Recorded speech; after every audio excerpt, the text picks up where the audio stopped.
Hello everybody, this is 10 tips for good tension, and that's good tension on our long arm machines, although some of this might pertain to your domestic or home sewing machine. And Tin Lizzie is bringing this to you, and I'm Denise Applegate-Schober, and I'm really excited to help you have a better understanding about tension and how to adjust it, and hopefully take the fear out of the tension, because fear sometimes is really hard when it comes to tension. We all have had that. We all aren't sure what to do, but my job today is to help you to alleviate that fear. So there's more to life than work. Remember that. A hobby is a great outlet to relieve tension. So there's lots of different types of tension in our life and sometimes in our sewing room. So maybe we have tension in our shoulders because we've gripped the handles of our sewing machine so tight that we're stressing ourselves there. Maybe there's tension of things that are in our surroundings. And maybe we have tension problems or issues with our sewing machine. And so we're going to work through some of these and help you find the best tension, the best way to adjust it, and walk through all those steps. So the first tip is we're going to get a visual on our tension. And what that means is we need to figure out what is making our tension have issues, okay? And in order to do that, I'm going to ask you to do a couple things. One is, I'd like you to set your sewing machine up with a high contrast thread on the top, maybe a black, and in the bobbin, maybe a white, very high contrast, so that when you run some samples, you're going to see the tension and know that it is or isn't what you'd like it to be. So that means we need to load our frame with some backing, batting, and top fabric, and it doesn't have to be a very big piece. I would say, maybe a half a yard, maybe 2 fat quarters, something where we can really adjust, play with that tension to figure out what's happening. Now, why we're going to put the 2 high contrasting colors is we need to see the thread. We need to know where's the top thread going and where's the bobbin thread going. And for some of you, and I might even know who you are, for some of you, you've always put the same color in the top as you do in the bobbin, the same weight, because you aren't quite sure how to adjust the tension, or you might have that fear of adjusting the tension. So we're going to help with that. So be sure to use the same type of cotton fabric that you would normally quilt on, the same type of batting that you're normally going to quilt on, and then that high contrasting thread. Now I like the same weight. Here's why. If you get your tension set for the same weight, top and bobbin, then what's going to happen is that you're going to see where the fabric or where the thread lies. If we put a lightweight in our bobbin and we adjust it for that, when we go to put a heavy weight in, we might be adjusting our tension all the time. And I found it's much easier to adjust the tension or not have to even adjust the tension if we do this with the same weight. Make test samples. And I like to write on my test samples. I use 30 weight on the top and 30 weight in the bobbin, or I use King Tut on the top, King Tut in the bobbin. I used a 90-14 needle. I used a 110 needle. Whatever it is that you use, take a Sharpie marker, a friction pen, something, and write right on your sample so that you know how you got there so you can get back to it. The other thing is that the top and the bottom of the quilt, they should look the same.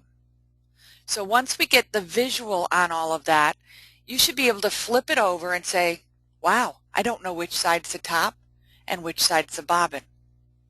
And that's the important part here, that we want to get it to where we can not tell the difference between our top and our bobbin.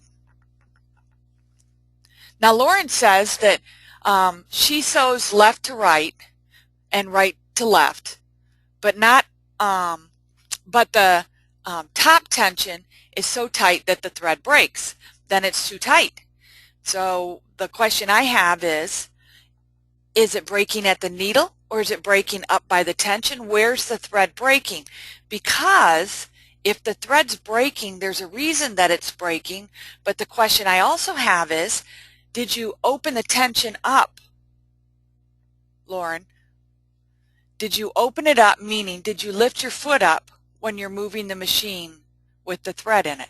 Because if the tensions aren't open, you might break your thread as you're sliding your machine from one point to the next. So those are things to think about, but we're going to help you to figure out maybe why that tension is like that and maybe why the thread is breaking. So tip number 2, know how to adjust. In our sewing studio, in our quilting room, with our long arm, we need to make adjustments. Okay, so the first thing we're going to talk about is the bobbin tension. For me, and these are things that have worked for me, you may find something that works entirely different for you, and that's okay. But for me, I have a second bobbin case, and I do have a Towa tension gauge, and I don't want you, nor am I, afraid of changing my tension. I have no issues at all about changing my tension. Was I scared? Sure I was. I was scared for a long time. And then it was like, we've got to be able to change the tension to have what I'm doing be a love affair with my machine. If I don't love my machine and love what I'm doing, then why am I doing this every day? So don't be afraid to change your tension. The top tension, okay, is a lot different on your domestic machine. So I have an image there of a domestic sewing machine. And that top tension is quite a bit different than on a domestic machine, as you see here. One full rotation on your Tin Lizzie long arm is equal to a quarter rotation on your home sewing machine. So if you're adjusting your tension, you want to think about that, because it's going to take you a little bit to change that tension, not just a little tweak, it's a full rotation.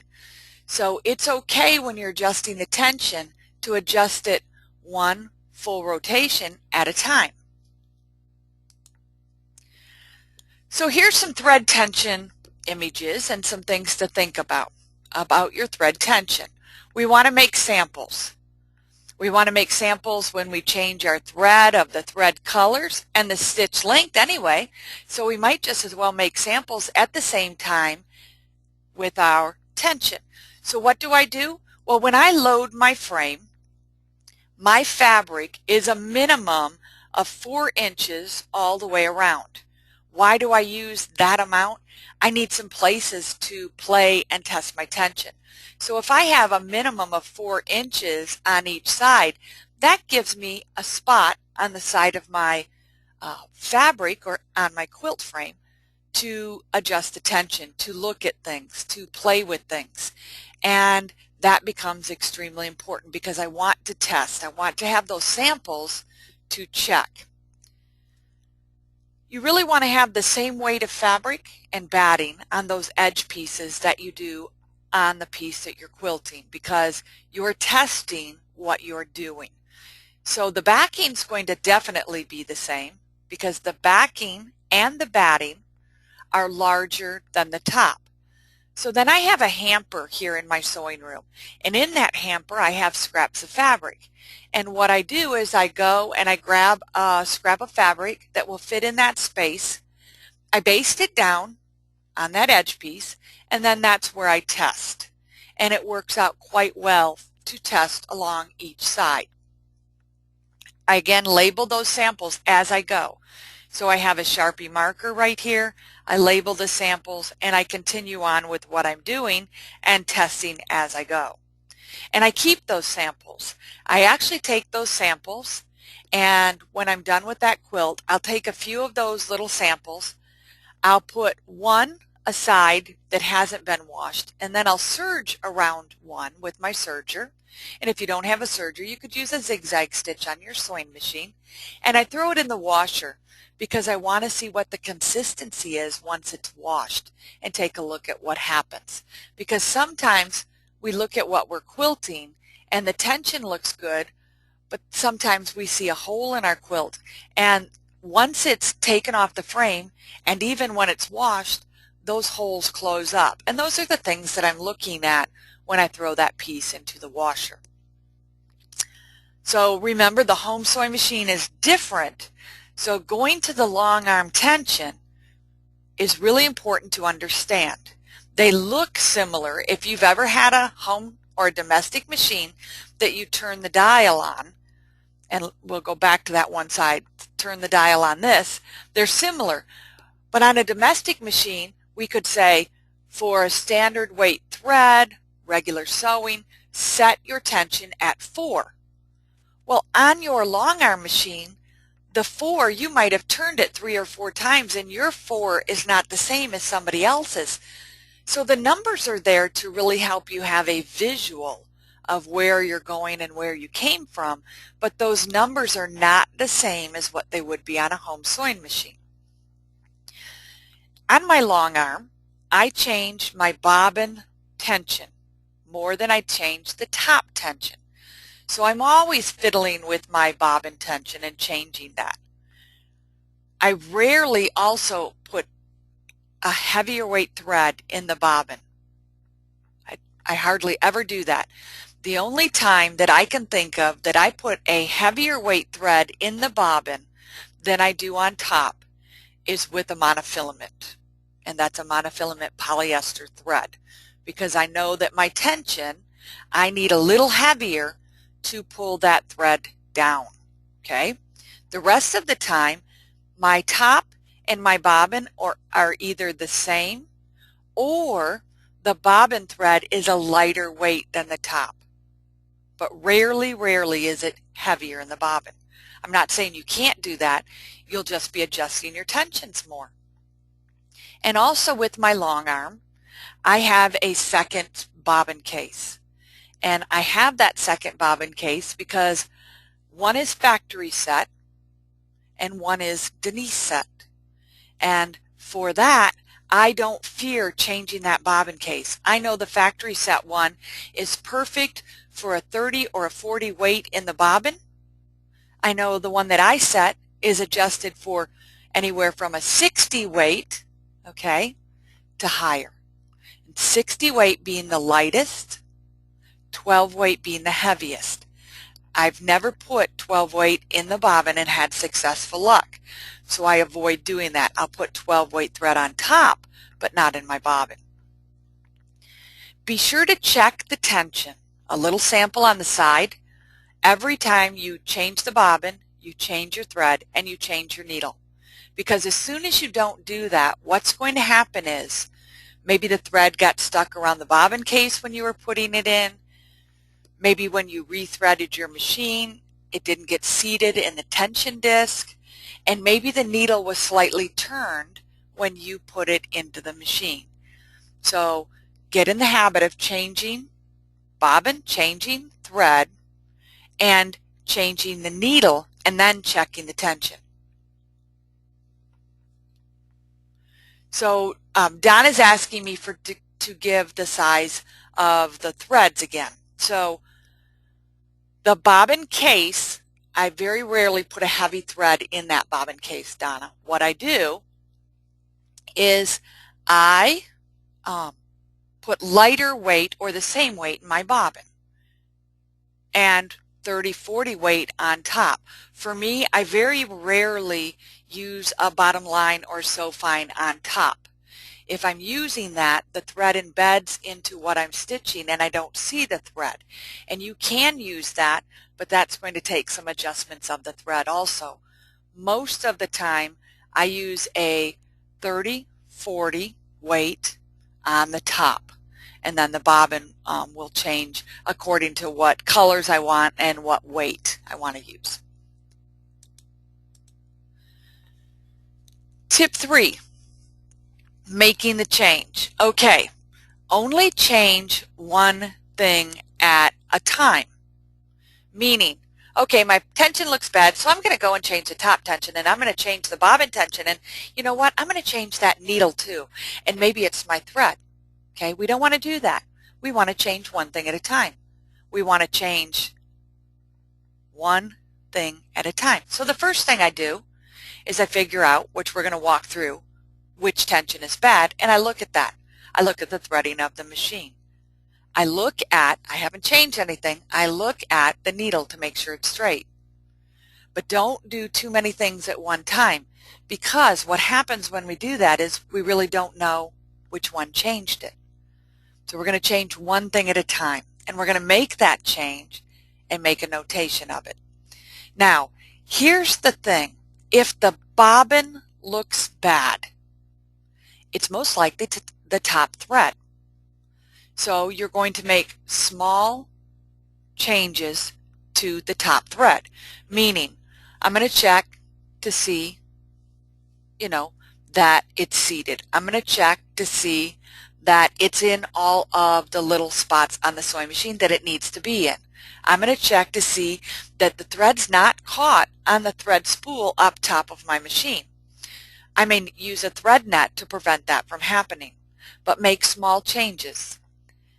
If the top looks bad, it's most likely the bobbin. Again, making small changes. So I'm going to slide my machine to the side, pull the bobbin and bobbin case out, make sure it's seated in the tension area, and then make some small changes to that. So we're going to go over those. And again, the bobbin case is factory set for a 30 or 40 weight in your bobbin. That's why I purchase a second bobbin case. So if I want to use a 60 weight, a 50 weight, I can do that without any issues. So here's some tension. We just talked about tension.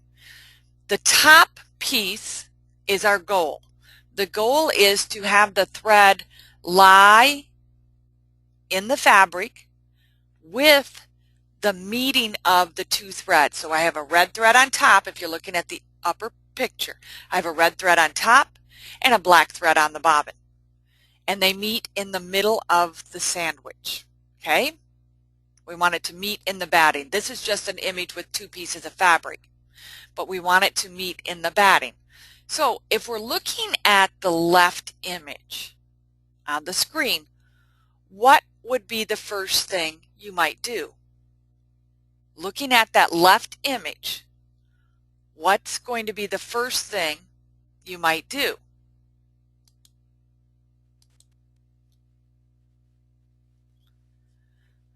So a few of you have the answer correct. You're going to adjust the bobbin. It looks like the top thread is too loose, but it really isn't. The top thread is flat or too tight. Looks like it's too tight, but the top thread is flat because the bobbin is not pulling it down. Now, it may be that the tension up top has to be adjusted also, but the very first thing I would do is adjust my bobbin thread tension. So we would do that in the bobbin case. First, we'd look at the thread to make sure that it's seated, to make sure that it's not wound around something, all of these things. How about the one on the right? If you've got the one on the left, you should know what the one on the right is. What we're going to do there is we're going to check that top tension. We're going to make sure that it's seated. We're going to make sure that it's threaded correctly, and then we'll adjust that top tension. Good job. So here's an image. What do you think's wrong? What's the first thing you have to ask me before you can determine what's wrong?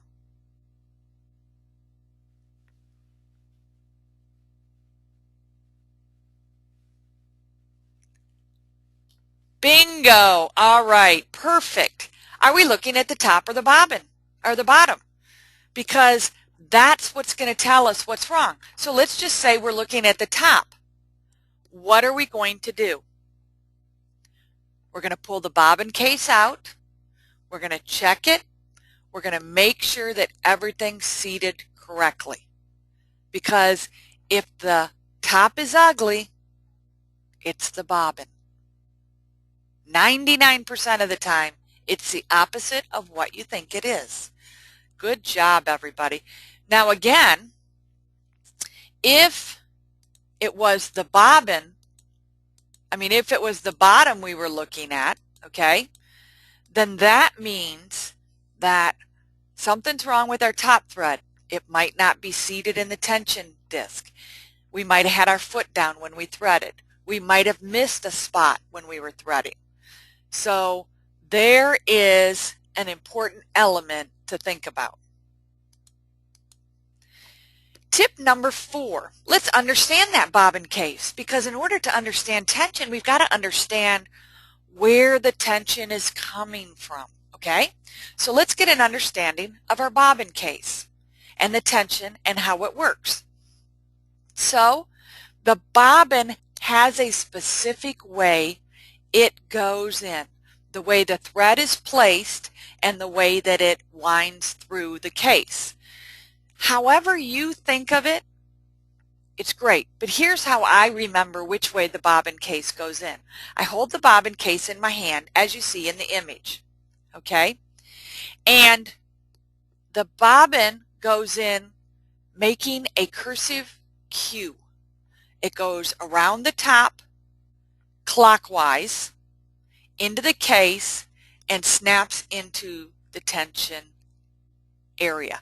And the tension area, it's going in here, okay, right in this spot, and then now it's into the tension case. So the thread placement in there, if it's not correct, if there's dust in there, okay, then your tension's going to be off. So in that spot, I often look in there to see if there's any thread in that spot. And if there is, I take a pin and slide it under that little piece of metal just to pop that dust bunny that might have happened in there out. So we'll talk about cleaning your bobbin case, and I'll show you some tips and things of what to do. But it is a specific way it goes in the bobbin case. Okay? The weight of thread that you're using in the bobbin case, I use again 60, 50, 40, and 30 weight in my bobbin case. And I rarely have to change it once I set it up with the 2 contrasting colors and get it set for the ideal tension. There are bobbin cases with what's known as a pigtail. And the pigtail is the little spiral metal piece. It kind of looks like a spring on your bobbin case. If you use a 30 or 40 weight bobbin and you don't put it in that tension, that's an extra tension piece, the pigtail. Put it in your regular tension as you see in the image, but not in the pigtail, and you adjust your tension to work 30 or 40 weight out of the pigtail. When you use a 50 or 60 weight bobbin thread, you can then put the thread through the pigtail and it will add more tension on your thread so that you don't have to adjust the tension screw. So the pigtail really helps with that. So we've got lots of questions, lots of things coming in. So Pamela would like to know what happens on the points, and we'll get into when you get eyelashing and when you're making a sharp turn or a point and getting to that. And yes, again, it does matter what direction that bobbin goes in order to get the right tension and the smoothness coming off that bobbin. And then Joanne would like to know if I'm going to talk about the tension with the Towa, and I do. I have some images here and we will talk about that. So here's our bobbin case. This is just an image of a bobbin case. The tension screw is what you use to loosen or tighten. The other little screw holds that piece to the bobbin case, but the tension screw is what adds the tension to the thread as it's going to go through the slit in the bobbin case. Okay? Right to tight, left to loose. Okay, so if we're going to loosen, we're going to turn it to the left. If we're going to tighten, we're going to turn it to the right. And you really only want to turn about 1/8 of a turn on the bobbin case at the time that you're doing this. It's not a huge turn. The bobbin case is, you're fine-tuning it, is a good way to think of it. It's not like the top thread tension.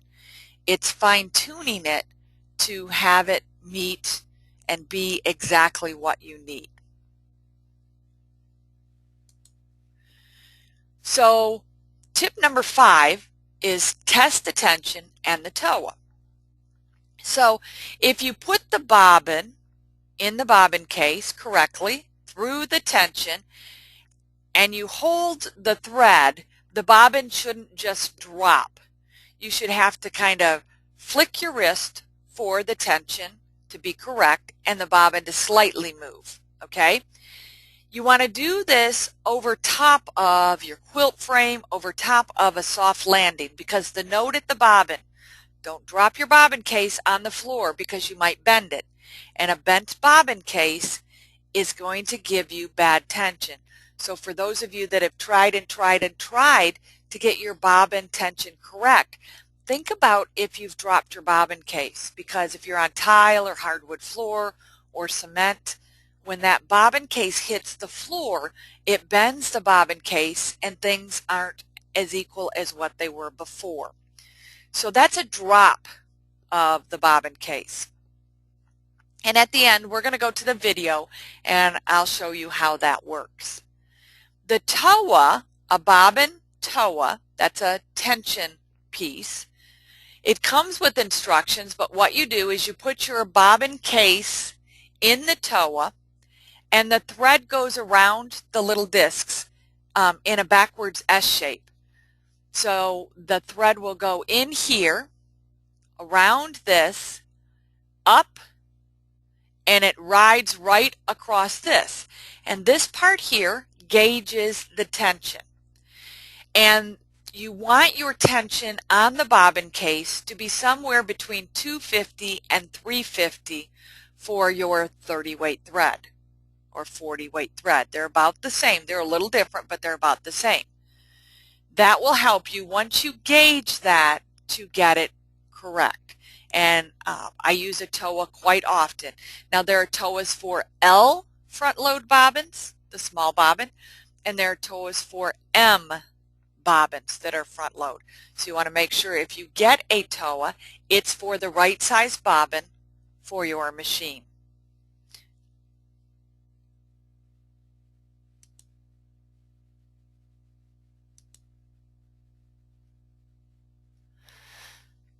So Donna says that when she uses the drop test, the bobbin falls out.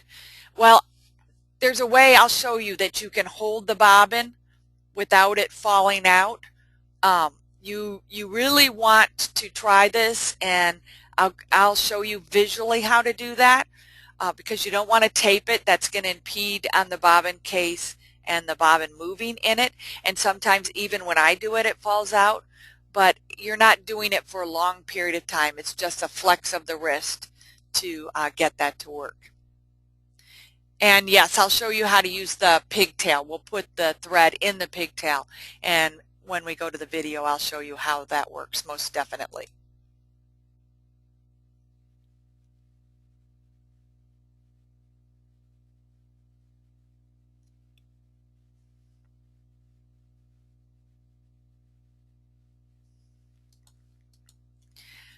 Tip number 6, understanding the upper tension.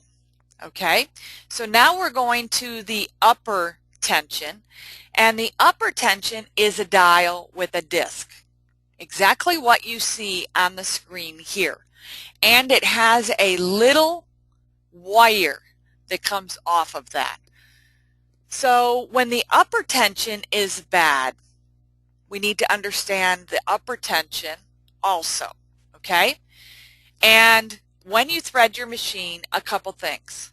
One is you want to make sure your foot's up because that's what opens up the tension discs, okay? Important. Check the thread path. Check to make sure you haven't got it stuck on something. I've done that. When I've threaded, I've got it wrapped around the tension dial and didn't notice until I went to stitch and ugly things were happening.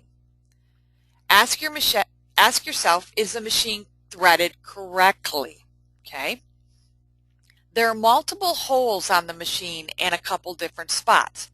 So at the top of my machine, I have 3 holes that the thread can go through. And then right on the side of the machine after that, I have 3 holes that the thread can go through. On a regular 30 or 40 weight quilting thread, I only thread in 2 of those holes. I skip the middle one on each of those. I also thread from back to front. So I start from my spool and I go from the back of that little holder to the front and then go to the next hole, which is the last hole for me, and go from the back to the front. And I do the same thing on the other piece. So when we go to the video here, I will show you that so that you can see what I'm showing. That's not the same on all Tin Lizzie machines. So some of you only have 1 piece with 3 holes and some of you have 2. Again, the tension is not the same on the domestic machine. So if we're adjusting the tension dial, try adjusting it with 1 full rotation, not little turns, 1 big one. Keep your upper tension clean. Now I use cotton swabs, Q-tips, to clean out that tension area. There's a couple things that I do to do that, so I'll show you how to do that. But keep that upper tension clean. And ensure that the top thread is seated in the 2 little discs. The 2 plates is where the thread goes in, and that's what keeps the thread tension on when you're on the top thread. So the upper thread tension, what is normal? Well, normal on your home sewing machine might be 4. It might be 3 to 6. Again, on your long arm, a normal tension, we can't say that it's 4 or 3 because we adjust that and it changes. So there really isn't a normal tension on the top of the machine because you've adjusted that so much. So we just need to find where the tension is good and then we'll adjust from there. So those numbers are there just for a visual so that you know you turned it 1 full rotation, but the numbers really don't note that you're at a 4 tension, you're at a 3 tension, and what that is.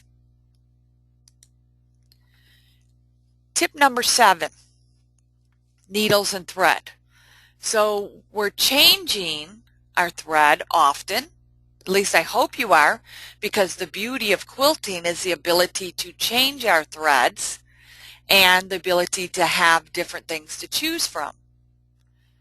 So again, I put a lightweight in the bobbin and heavier or the same on top, and rarely heavy in the bobbin. Okay, so change the needle. When you change the needle, test the tension. Test what the tension is. Okay, testing the tension becomes important because you really want to test the tension to make sure that it's correct. So when I change the needle, I test the tension on the space on the side of my machine.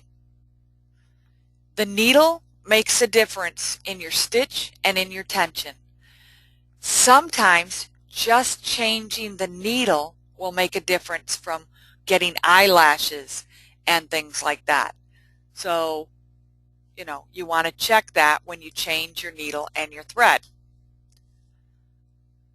Tip number 8. Okay, tip number 8 is a little bit of needle know-how. So what's needle know-how?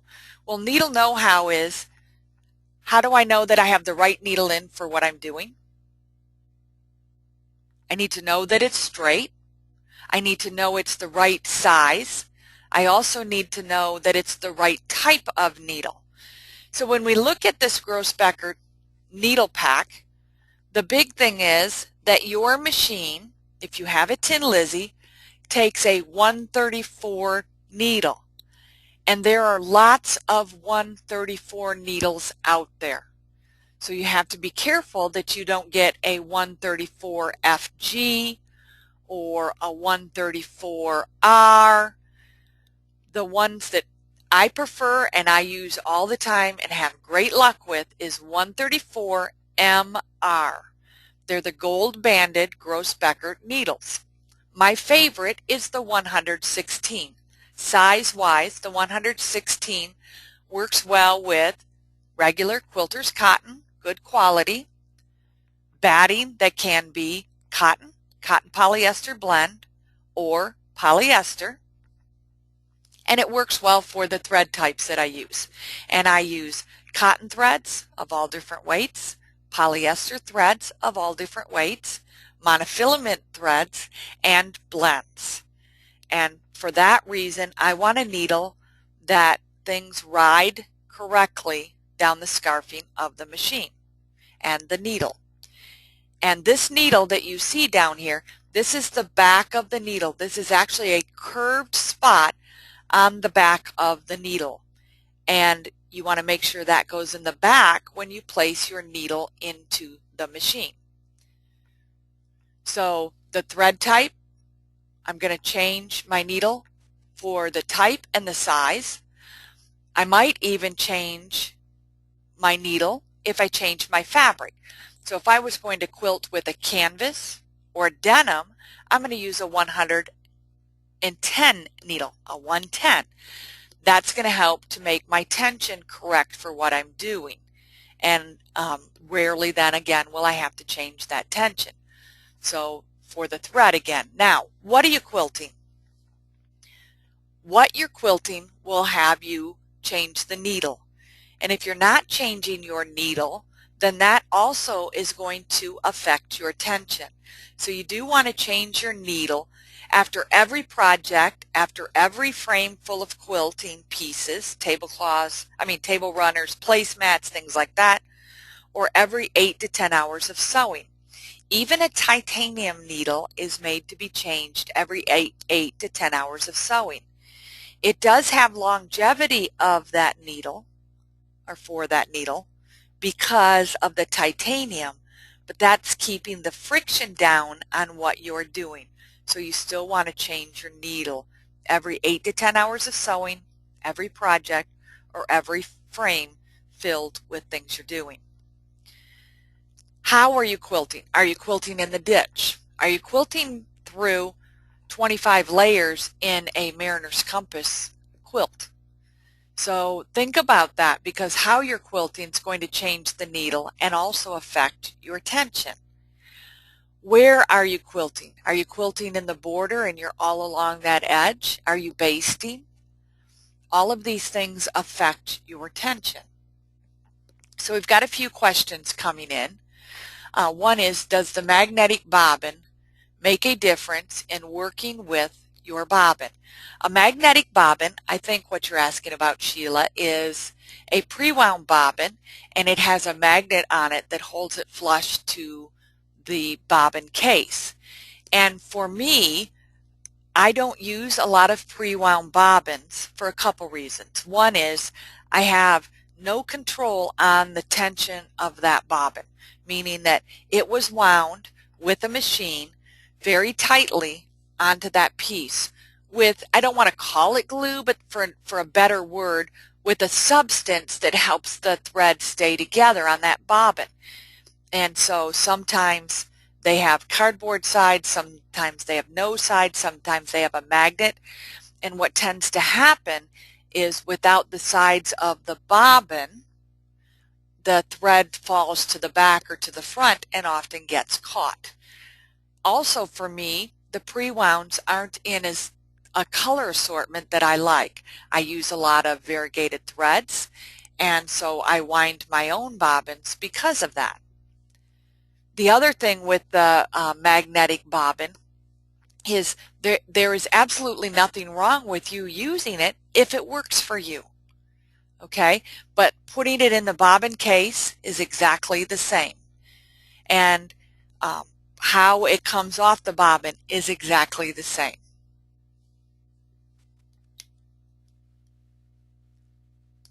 And then Pamela would like to know if I've ever changed the tension spring, and I think she's talking about the tension spring on the upper tension of the machine, and I have not ever had to take and change the tension spring on my tension.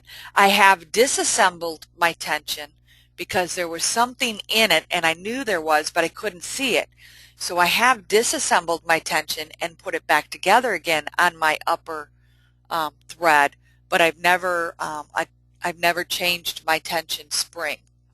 And that's that little check spring that comes up and down above the bobbin, above your tension on your upper tension.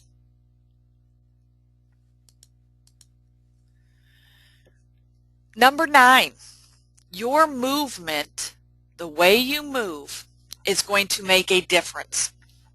So, if your movement is jerky or you're moving faster than your stitch regulator, because you can override the stitch regulator, all right, your tension is not going to be good.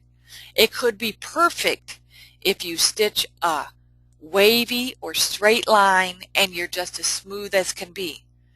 But when you get to the machine and you get a little jerky on what you're doing and you move faster than the stitch regulator, that's going to make little poppies come through when you get to the point.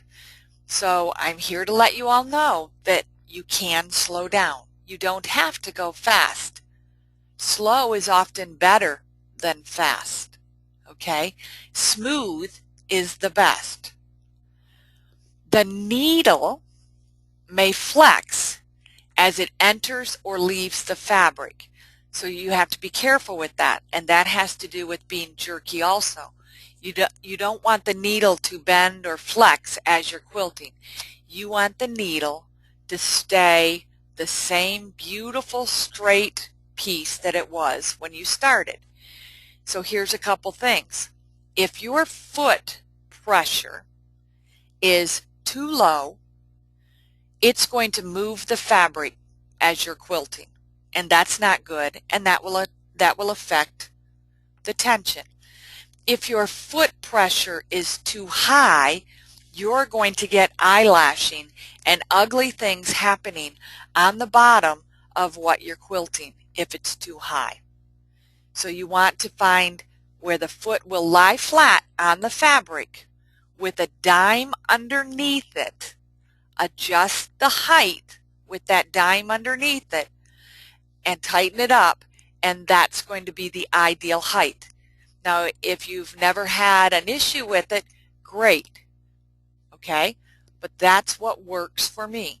And I put the dime on the thickest part of my quilt. So if I have an intersection with 8 seams or 6 seams or 4 seams, and that's the most I have, I go to that seam intersection, I put the dime underneath the foot on that seam, I put the foot down, and then I adjust the height so that the foot just sits on the dime and doesn't move the dime when I move the machine. Find your rhythm, okay? So for me, I really like to quilt to music. I like Yanni. I like Yanni at the Apocalypse.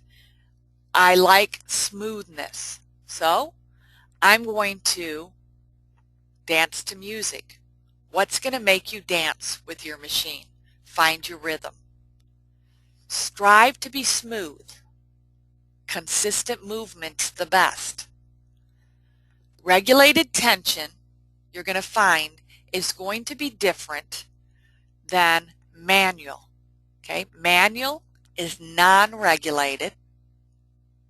Lizzie, idle, those are regulated. So depending on what you're doing, you're going to find that your regulated tension, if you set these settings for that, they may be different when you go to manual mode. Number 10, now we need to balance everything. And it is a balancing act. The fabric tension on the frame is first. If the fabric is too tight or too loose, things are going to happen. You're going to get eyelashing. You're going to get bad tension. Make sure your batting smooth and doesn't have any ripples in it. So if you have batting that's in a package, make sure it's laid out for 24 hours ahead of time before you put it on the frame so that you can ensure that it's nice and smooth and you're not worried about going over a bump in the road.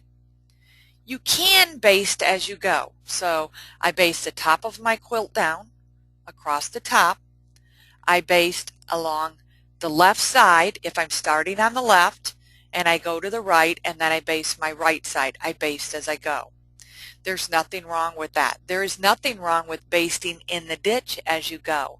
If that makes you more comfortable and you know that things are more secure on your frames, there's nobody here to tell you that you can't do that. So baste as you go. It says buggies, but it's actually bungees.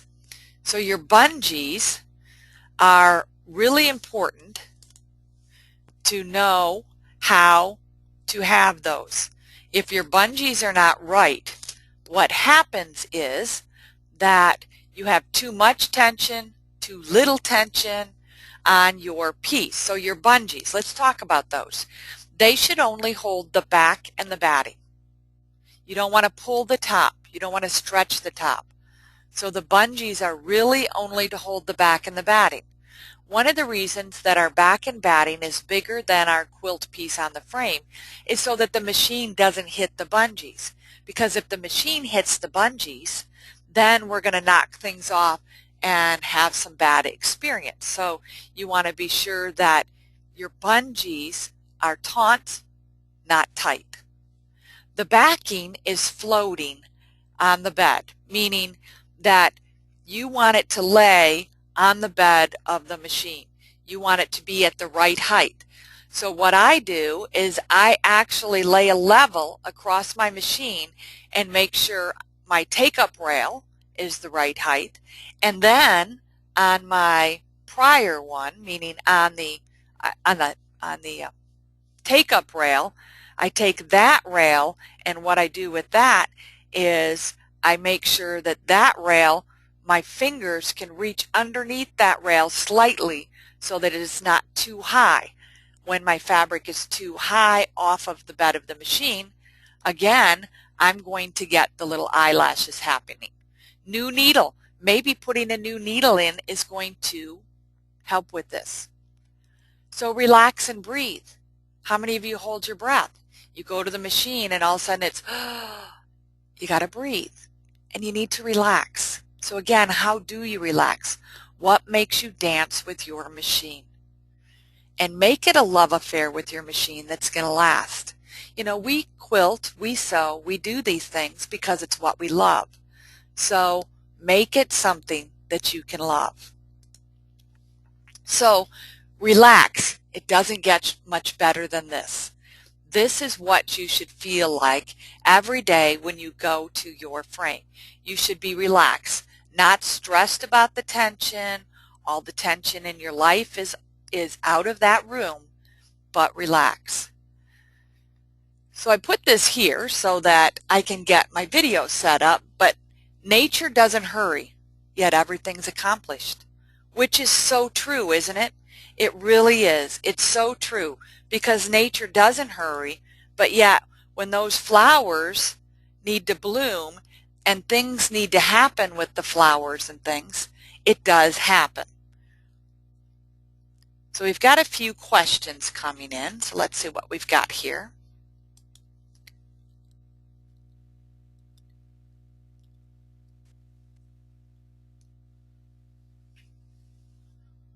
So the dime, I put it under the foot with the foot down. If the foot's up, it doesn't know the height that that foot is at. So you want to put the dime underneath with the foot up. And as I said, whatever has worked for you, if it works for you, that's great.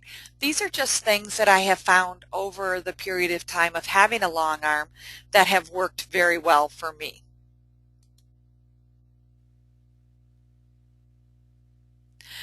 Linda would like to know, how does a person know that the fabric tension on the frame is correct? Well, a couple things. One is that when I put my bungees on, they're not pulling the fabric. I can visually see that the fabric hasn't adjusted with the bungees. As soon as I pull the bungees too tight and that fabric pulls, what happens is you're going to get skip stitches and puckering in your quilt. So that's the first thing. The next thing is, when I look at this quilt on the frame, it's smooth and this hasn't adjusted. I use a centering measuring tape to check and verify that I haven't pulled too tight from one side to the other and make sure that everything is smooth. So that will come over time and help you with that. So let's look at our bobbin case. So I have my extra bobbin case here and I have it in my hand. And right at the top, and I'm going to put it in the white, is the pigtail. Okay? So that pigtail, what that does is it puts more tension on my bobbin. So if I'm holding my bobbin case in my hand like this, the first thing that I'm going to do is clean it. So I take a cotton swab, I drop a drop of oil right on the tip, just one drop of oil, and I put it inside of here and clean this all out. So you can see it had some dust in it.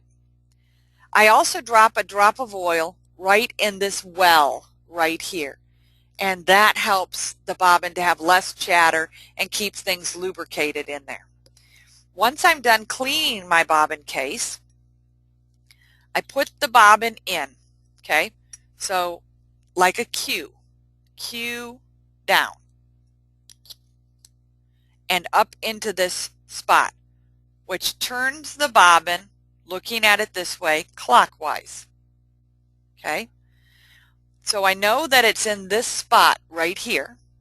And now this is a 50 weight. I'm going to wrap it around the little pigtail and it's going to come off.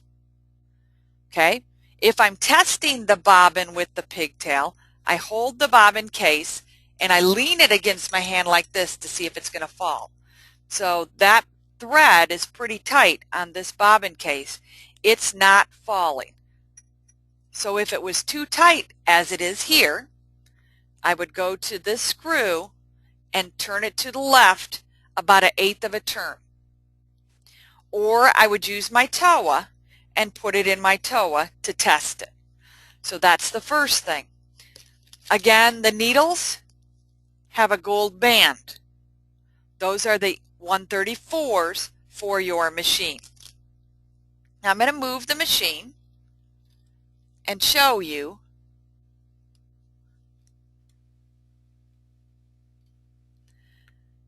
these are the 3 spots here that I said I go from back to front through the first one and back to front through the last one.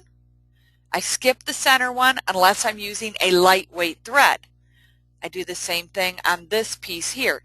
Now your machine may not have those 2 pieces. It may and it may not.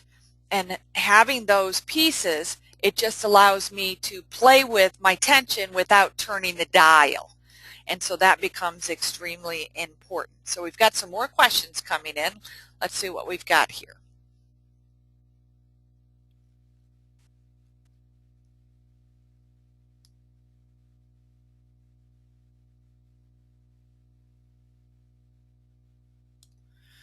So Pamela's looking for a new spring for her bobbin case, and I'm not sure what you mean by a spring for the bobbin case. Are you talking about the little pigtail? that pigtail cannot be added that I know of to the bobbin case? Or are you talking about the round circle piece in the back of the bobbin case, that piece in there? And if you're looking for that, you might check with Tin Lizzie to see where to get that. There's a piece inside of here, and those can come in or out. And someone's asking about the bobbin genies, the little Teflon pieces. You can try those and see if they work. They prevent backspring, and they help to keep the bobbin running smoothly in your machine. So yes, those are things that you can use, and if it doesn't work for you, then you don't use it. But it is something that I've tried, and I've had success with it.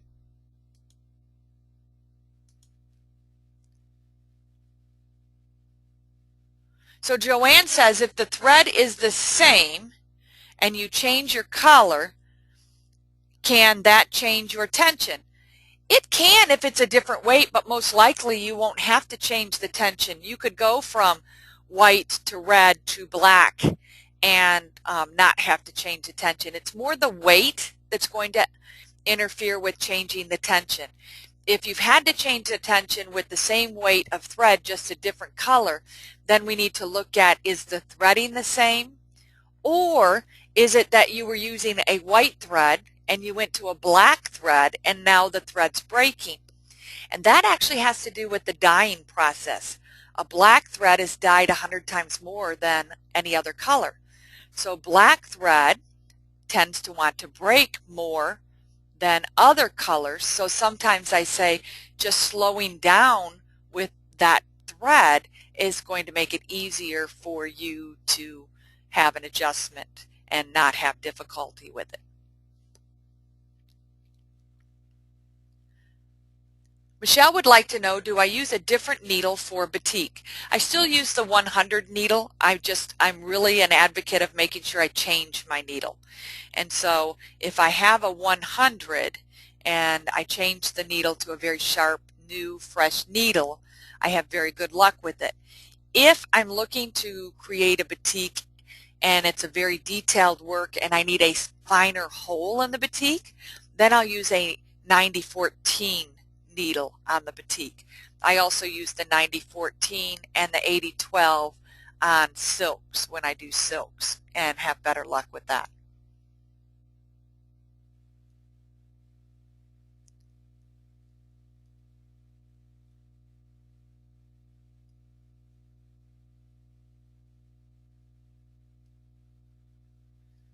Carrie would like to know, how do you ensure the needle is straight in since it's round? Okay, that's a great question, and I do have a little trick for that. So let me move the machine back and grab a needle. This is going to be kind of an aha moment for some of you that haven't been on an online class with me and you're not sure about this. Tin Lizzie does carry a magnet that you can purchase from them, and that magnet will help you to make sure that the needle is straight. But the very first thing I do before I even try to make the needle straight in the machine is I find the front of the needle. So I'm holding the needle in my hand, and I actually thread the eye of the needle in my hand. So I send the thread through here, and then I put the needle in my machine. And that way I know that it's straight, because it is difficult to figure out if it's straight in the machine. But when I do it that way, it really helps me to make sure that I have it in the machine correctly.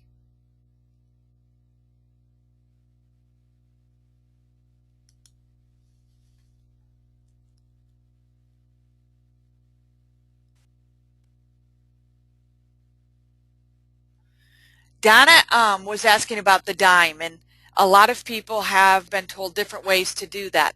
What the dime does is it actually gives you the right height for what you're quilting. So I have a dime that's actually sits right here in this little bucket I have on the side of my machine, okay? And that dime is always there because I test it with the back, the batting, and the top. Because if the foot is too low with all of those items on there, it's going to shift the fabric and your compensation is going to change. So if you test the foot with it down on the fabric you're using, you might be adjusting it every time you work because there are different heights and things to that. So however you've done it, if it works, great. That's the way that I've taught for many years, is the dime under the foot, and it works quite well for me. Can I show you my bucket? The bucket on the side of the machine? It's actually a shower razor holder that suction cup to the side of my machine, or you can use an industrial Velcro to have it stuck to the machine. So that's a little tip for you. And then over on this side of my machine, I have one of those little hooks, the command hooks with my scissors that hangs off of there. Well, I hope I answered all the questions. I hope you've learned something, because this is what this is all about. We're here to help you learn, give you more information. If you get a few things out of it and it works for you, then we've done our job. And as always, I want you to have a happy, loving quilting experience.